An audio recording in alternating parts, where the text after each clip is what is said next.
হযরত ওমর রাদিয়াল্লাহু তাআলা আনহুর পুত্রদের মধ্যে আব্দুল্লাহ ইবনে ওমর ছিলেন সাহাবীদের কাছে সবচেয়ে বেশি সমাদৃত। তিনি নিজেও রাসূলুল্লাহ সাল্লাল্লাহু আলাইহি ওয়াসাল্লামের একজন সাহাবী ছিলেন, যদিও রাসূলুল্লাহর জীবদ্দশায় তিনি বয়সে ছিলেন অনেক তরুণ। খলিফা আবু বকর ও ওমর রাদিয়াল্লাহু তাআলা আনহুর শাসনামলে যুদ্ধের ময়দানে বীরত্ব ও সাহসিকতার সাথে ভূমিকা রেখেছিলেন আব্দুল্লাহ ইবনে ওমর। তিনি ছিলেন নানা গুণে গুণান্বিত একজন মানুষ। ওমর রাদিয়াল্লাহু তাআলা আনহুর মৃত্যুর সময় কেউ কেউ আব্দুল্লাহকে পরবর্তী খলিফা হিসেবে নির্বাচিত করার পরামর্শ দিয়েছিলেন। এ থেকেই অনুমান করা যায় সাহাবীদের মধ্যে তিনি কতটা সমাদৃত ছিলেন। কিন্তু আশ্চর্যের বিষয় হচ্ছে, হযরত ওমর রাদিয়াল্লাহু তাআলা আনহু একবার এক ঘটনায় পুত্র আব্দুল্লাহর মুখ দেখা এবং তার সাথে কথা বলা বন্ধ করে দিয়েছিলেন। প্রশ্ন হচ্ছে, পুত্রদের মধ্যে সবচেয়ে প্রিয় যে, তার প্রতি ওমর রাদিয়াল্লাহু তাআলা আনহু কেন এতটা অভিমান করেছিলেন? কি অপরাধ করেছিলেন আব্দুল্লাহ ইবনে ওমর?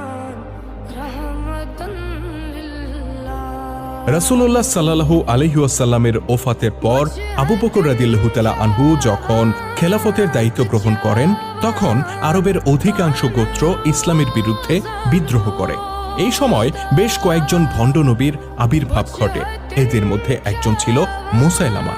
লোকটি নিজের অনুসারীদেরকে নিয়ে এক বিশাল বাহিনী গড়ে তোলে এবং মুসলিমদেরকে চ্যালেঞ্জ করে। ঐতিহাসিক ইয়ামামার প্রান্তরে দুই বাহিনী মুখোমুখি হয়। এই যুদ্ধে মুসলিম বাহিনীতে যারা যোগ দিয়েছিলেন তাদের অধিকাংশই ছিলেন রাসূলুল্লাহর ঘনিষ্ঠ সাহাবী। ওমর রাদিয়াল্লাহু তাআলা আনহুর পুত্র আব্দুল্লাহ ইবনে ওমর এই যুদ্ধে অংশগ্রহণ করেন। তাছাড়া ওমর রাদিয়াল্লাহু তাআলা আনহুর বড় ভাই যায়েদ ইবনে খাত্তাব রাদিয়াল্লাহু তাআলা আনহুও সেখানে ছিলেন।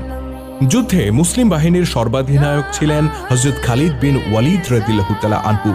তার অধীনে ডান বাহুর কমান্ডার ছিলেন ওমর রাদিয়াল্লাহু তাআলা আনহুর বড় ভাই যায়েদ রাদিয়াল্লাহু তাআলা আনহু এবং বাম বাহুর কমান্ডার ছিলেন আরেক প্রখ্যাত সাহাবী আবু হুযায়ফা রাদিয়াল্লাহু তাআলা আনহু। তারা দুজনেই ছিলেন একেবারে প্রাথমিক সময়ে ইসলাম গ্রহণকারী নির্যাতিত সাহাবী। ওমর রাদিয়াল্লাহু তাআলা আনহুর বড় ভাই যায়েদ ইবনে খাত্তাব এই যুদ্ধে অসাধারণ বীরত্বের পরিচয় দেন।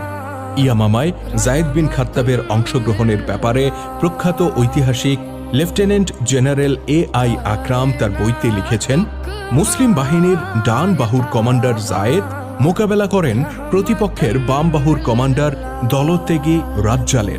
তাকে জাহান্নামের আগুন থেকে রক্ষার জন্য যায়েদ আহ্বান জানান, ওহে রাজ্জাল, তুমি সত্য বিশ্বাস ত্যাগ করেছ, প্রত্যাবর্তন করো, আর তা হবে অধিক মহৎ ও সৎ।